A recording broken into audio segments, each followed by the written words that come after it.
Hello good morning friends. YouTube ચેનલમાં આપ સૌનું હાર્દિક સ્વાગત છે. મિત્રો, આપણે દાખલા નંબર ઉદાહરણ 7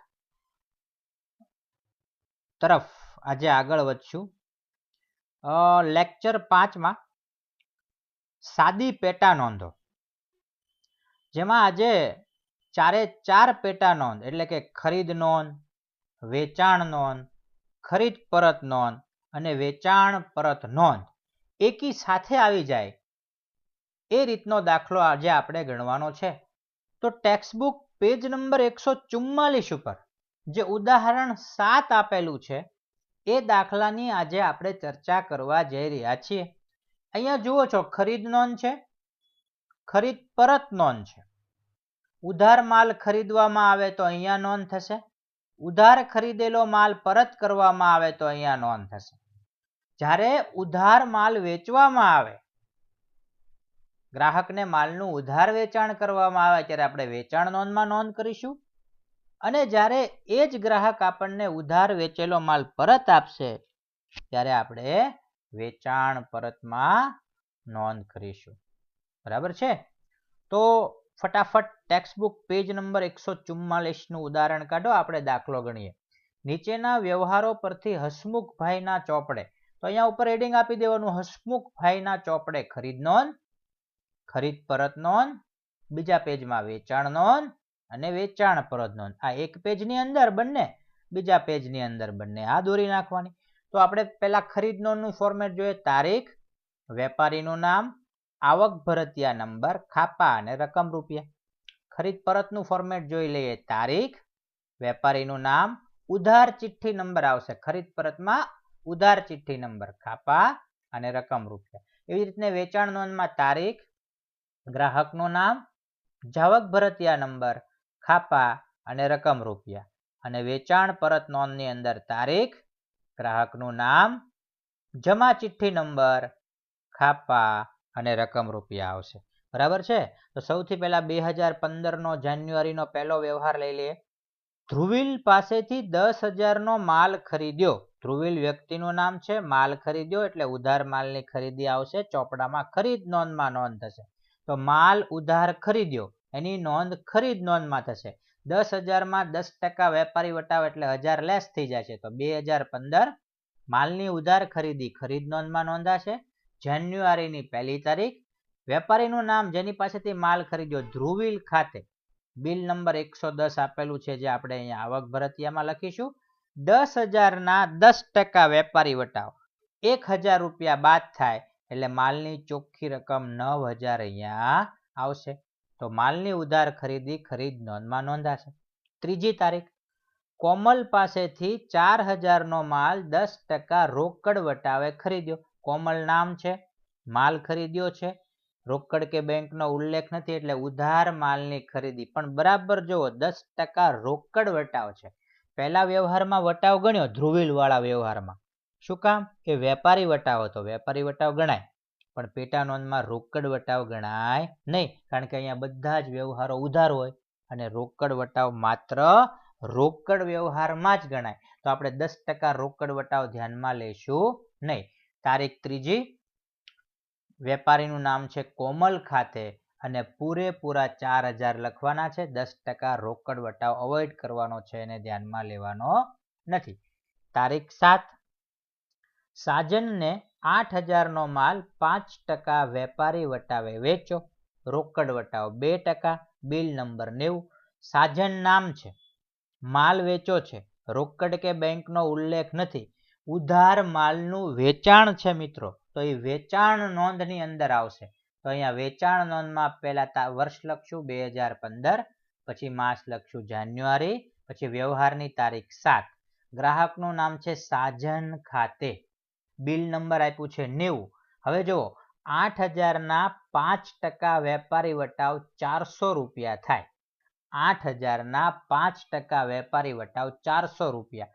તો 8,000 માંથી 400 રૂપિયા આપણે બાદ કરી દઈએ તો 7,600 રૂપિયા લખાશે. અહીંયા પણ 2% રોકડ વટાવ છે, એ ધ્યાનમાં લેવાનો નથી. બરાબર યાદ રાખો, વેપારી વટાવ ધ્યાનમાં લેવાનો, રોકડ વટાવ ધ્યાનમાં લેવાનો નથી. તો 8,000 5% વેપારી વટાવ ધ્યાનમાં લઈએ તો 400 રૂપિયા બાદ થાય. 8,000 માંથી 400 રૂપિયા બાદ થાય તો 7,600 રૂપિયા અહીંયા માલની ચોખ્ખી રકમ લખાશે. રોકડ વટાવ ધ્યાનમાં લેશું નહીં. અને બિલ નંબર 90. હવે આવે છે 10મી તારીખ.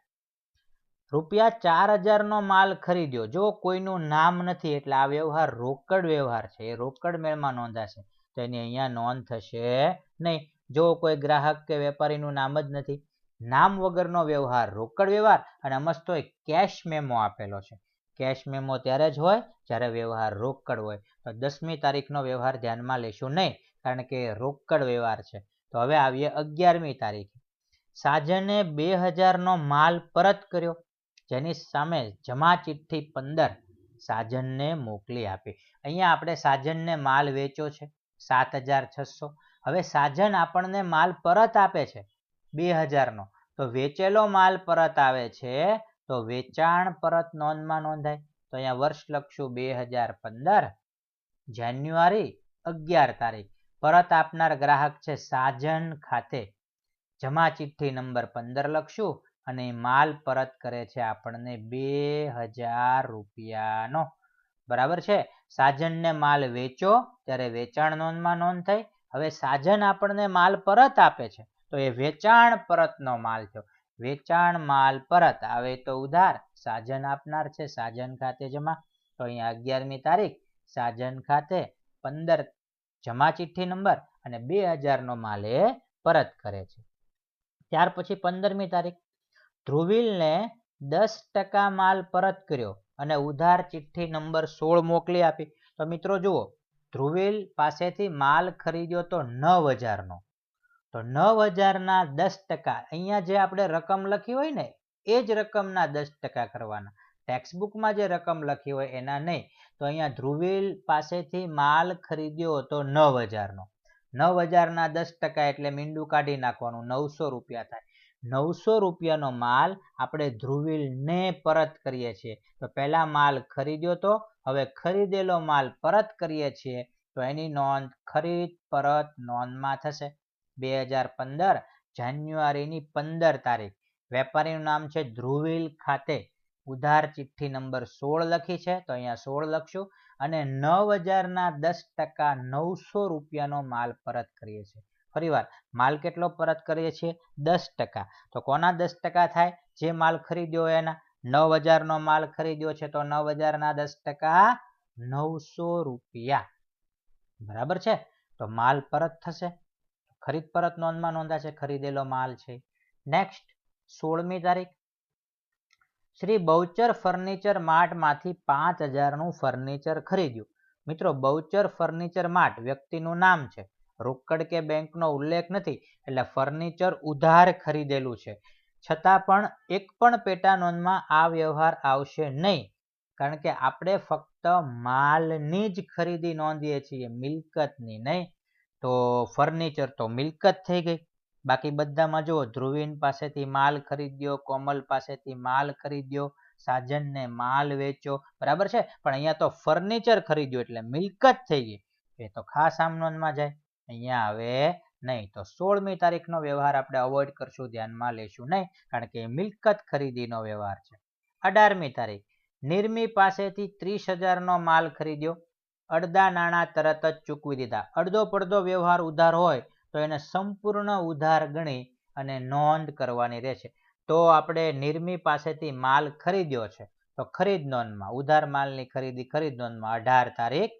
વેપારીનું નામ નિર્મી ખાતે, ભરતિયા નંબર નથી આપ્યો એટલે ડેશ કરીશું.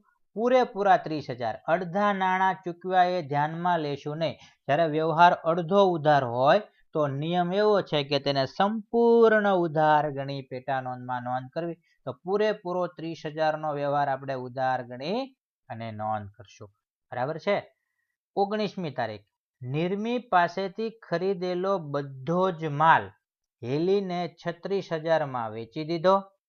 3 માસ આપ્યા પૈસા ચૂકવવા માટે. શાખનો સમયગાળો 3 માસ. વેપારી વટાવ 10% અને બિલ નંબર 100. તો વેચાણ નોંધમાં આવશે. નિર્મી પાસેથી ખરીદેલો બધો જ માલ એટલે 30,000 નો માલ આપણે 36,000 માં હેલીને વેચો, પણ 10% વેપારી વટાવ છે, તો 36,000 ના 10% 3600 બાદ થાય તો માલની રકમ 32,400 થઈ જાય. ફરી વાર 30,000 નો માલ, એમાં 6,000 નફો ચડાવ્યો આપણે, તો માલ કેટલાનો થયો? 36,000 નો માલ થયો.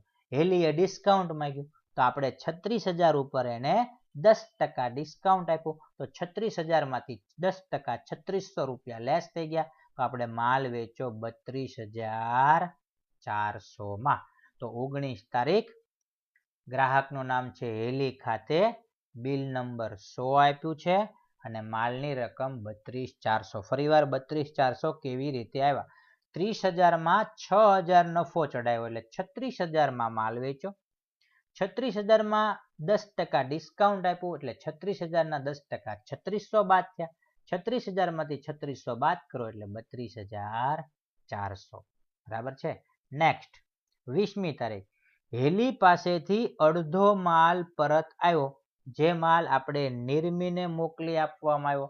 બરાબર સમજો, હેલીને હમણાં જ આપણે માલ વેચો 32,400 નો, એ અડધો માલ પરત કરે છે, તો 32,400 ભાગ્યા 2 કરી નાખવાના, એના અડધા કરી નાખવાના, તો 16,200 થાય. હવે હેલીને માલ વેચો, હવે હેલી આપણને અડધો માલ પરત કરે તો એ વેચાણ પરત કહેવાય. બરોબર, તો અહીંયા વેચાણ પરતમાં 20મી તારીખ, કોણ પરત આપનાર ગ્રાહક છે? તો કે ભાઈ હેલી.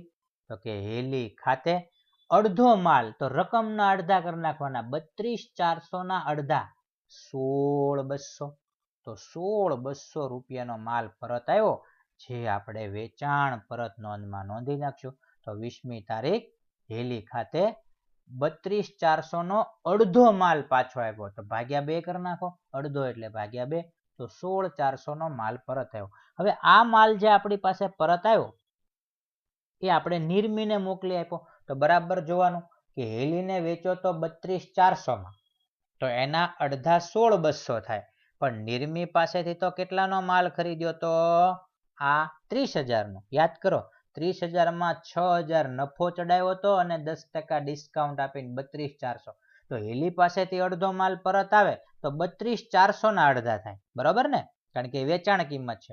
પણ નિર્મીને તો આપણે કેટલા ચૂકવવાના હતા? 30,000.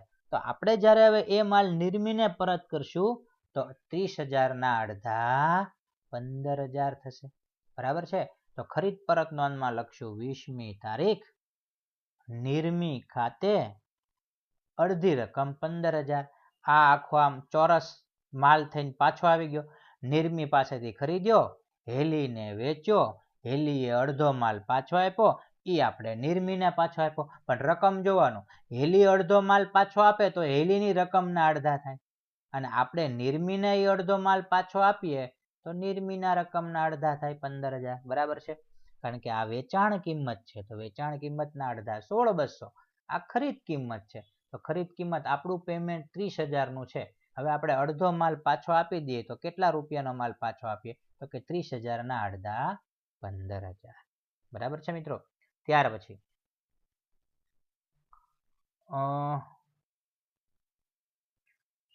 21મી તારીખ, કનુએ 12,000 નો માલ 10% વેપારી વટાવે મોકલી આપવા ઓર્ડર આપ્યો. હજી ફક્ત કનુ આપણને ઓર્ડર આપે છે 12,000 નો માલ 10% વેપારી વટાવે મોકલી આપવા માટે.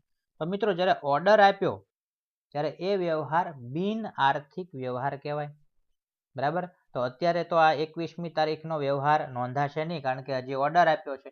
પણ 24 તારીખમાં જુઓ, કનુને ઓર્ડર પ્રમાણેનો માલ મોકલી આપ્યો. હવે કનુનો ઓર્ડર કેટલો હતો? 12,000 નો માલ ને 10% વેપારી વટાવ, તો 12,000 ના 10% 1,200 રૂપિયા લેસ થાય, તો માલની રકમ 10,800 થાય. તો માલ વેચો. કનુએ પહેલા આપણને ફોન ઉપર ઓર્ડર લખાયો ત્યારે વ્યવહાર બિન આર્થિક થયો. હવે આપણે કનુને માલ મોકલીએ છીએ ઉધાર, તો હવે વેચાણ થયું, ખરેખરું વેચાણ, તો વેચાણ નોંધમાં નોંધાય. 24 તારીખ, કોને માલ મોકલ્યો? ગ્રાહકનું નામ કનુ, ખાતે 102 નંબર બિલ છે.